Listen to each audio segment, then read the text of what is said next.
Friends,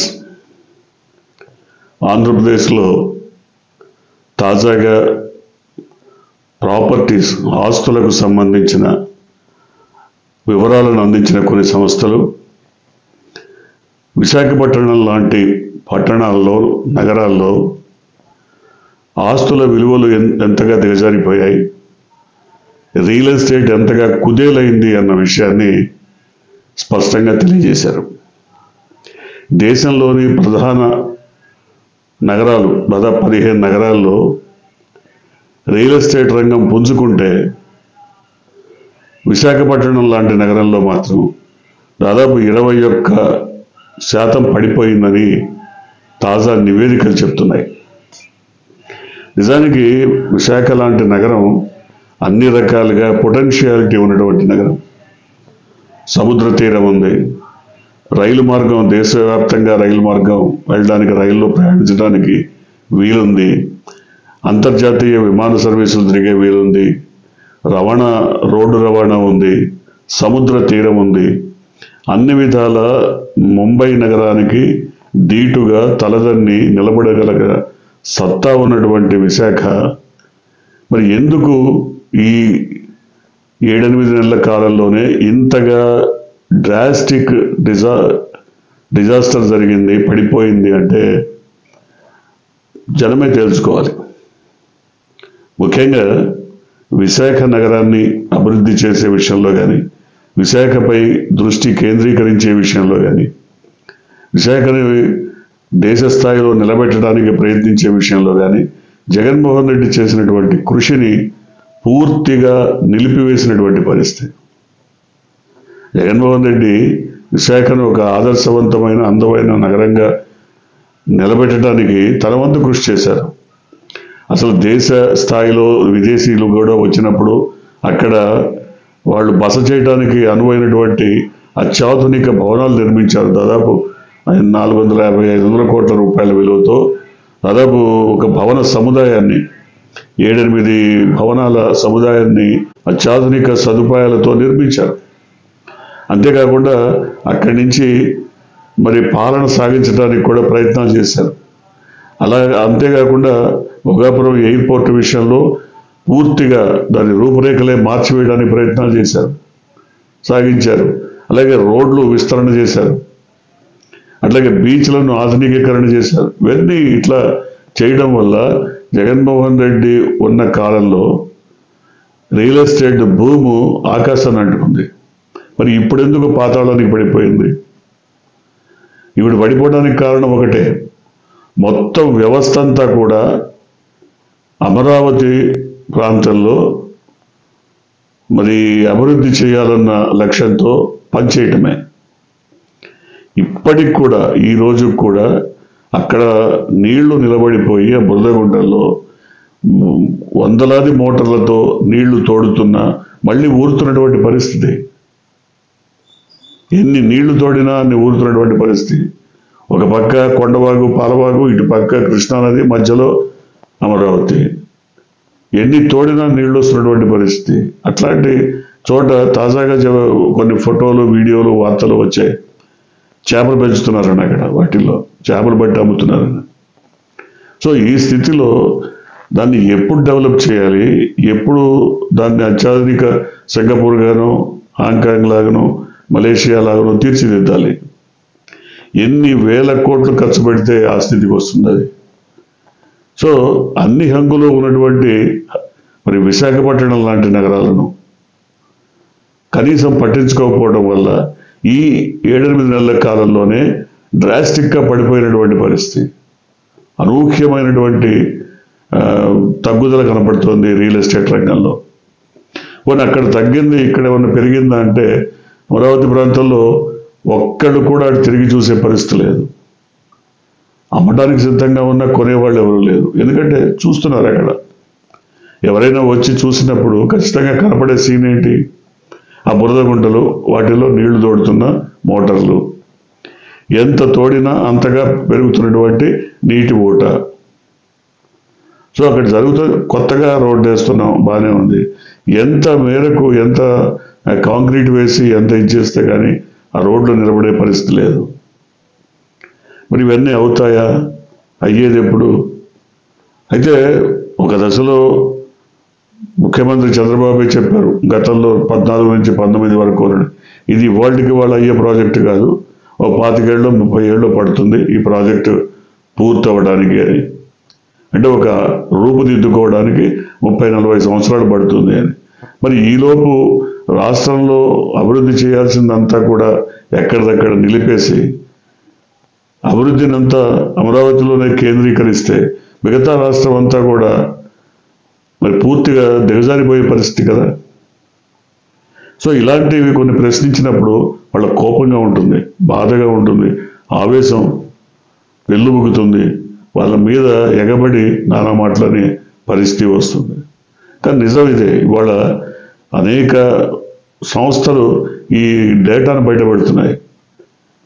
దేశంలో ఉన్నటువంటి 15 నగరాల్లో రియల్ ఎస్టేట్ వ్యాపారం అనూహ్యంగా పుంజుకుంటే ఇక్కడ వైజాగ్లో 21వ స్థానానికి పడిపోవడం, 21% పడిపోవడం ఏంటి? ఎందుకని జరుగుతుంది? నిజానికి వైజాగ్కి హంగులు లేవా? ఉన్నాయి, అన్ని హంగులు ఉన్నాయి. మనం ముందు చెప్పుకున్నట్టు అన్ని రకాల హంగులు ఉన్నాయి. మంచి వాతావరణం ఉంది. దానికి ఎదగటానికి సోర్సెస్ ఇస్తే చాలు.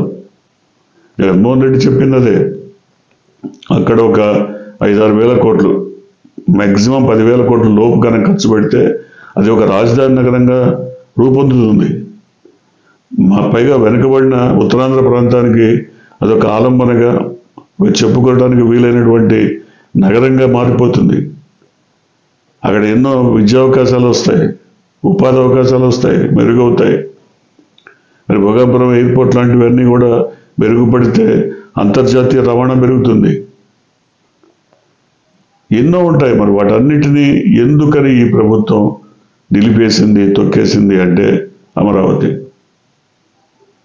సో అమరావతి పోనీ ఇప్పటికిప్పుడు ఏదో వరల్డ్ బ్యాంకు 15,000 కోట్లు ఏదో అప్పుగా ఇస్తుంది, అది మళ్ళీ తీర్చాలని జననెత్తిన మళ్ళీ పన్నుల భారం మోపాలి. సరే, మోపినా చేసినా ఏదైనా అది ఇప్పటికిప్పుడు కనీసం ఈ 5 ఏళ్లలో అయినా తాము ఊహించిన మేరకు రూపుదిద్దుకుంటుందా అంటే కష్టమే. ఎందుకంటే ఇప్పటికి కూడా నీటి ఊటని అరికట్టడానికి ఏ రకమైన చర్యలు తీసుకున్నా కూడా ఫలించట్లేదు. రెండోది, వరల్డ్ బ్యాంక్ కూడా ఒక నిబంధన పెట్టిందని చెప్తున్నారు. ఏంటది?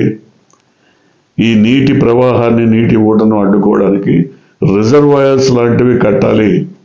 దాదాపు మేము ఇచ్చే అమౌంట్లో కనీసం ఒక 40% అన్న ఖర్చు పెట్టి మీరు రిజర్వాయర్స్ కడితేనే ఆ నీటి ప్రవాహం, నీటి ఊట తగ్గుతుంది, అప్పుడు నగర నిర్మాణం జరుపుకోవచ్చు అనేది ఒక నిబంధన పెట్టిందని చెప్తున్నారు.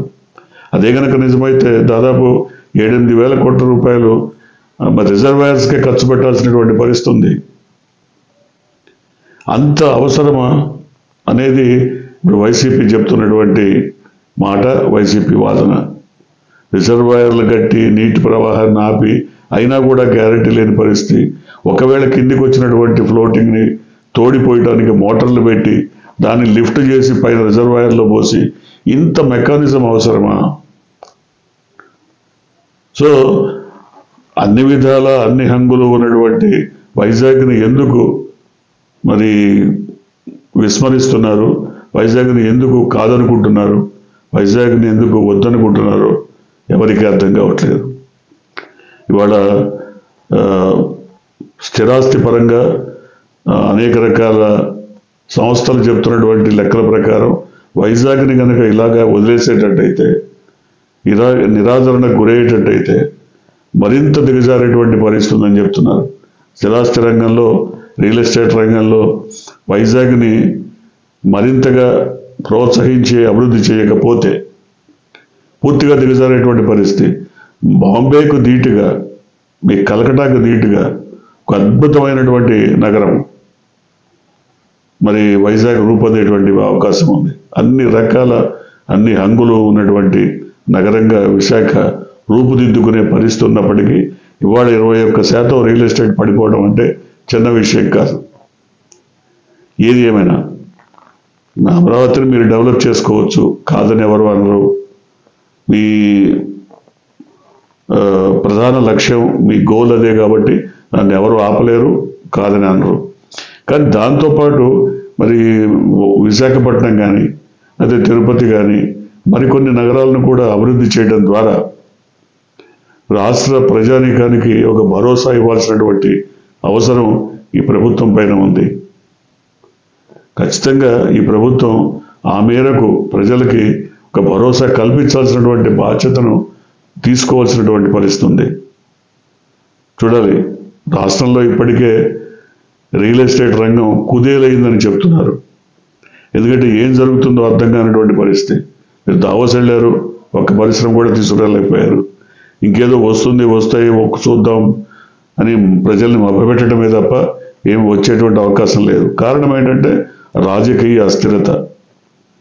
రాష్ట్రంలో హింస పెరిగిపోయింది, రాష్ట్రంలో లా అండ్ ఆర్డర్ సరిగా లేదు, రాష్ట్రంలో కక్షపూరిత రాజకీయాలు సాగుతున్నాయి, రాష్ట్రంలో ఎక్కడ కూడా ఒక శాంతియుత వాతావరణం కనబడట్లేదు.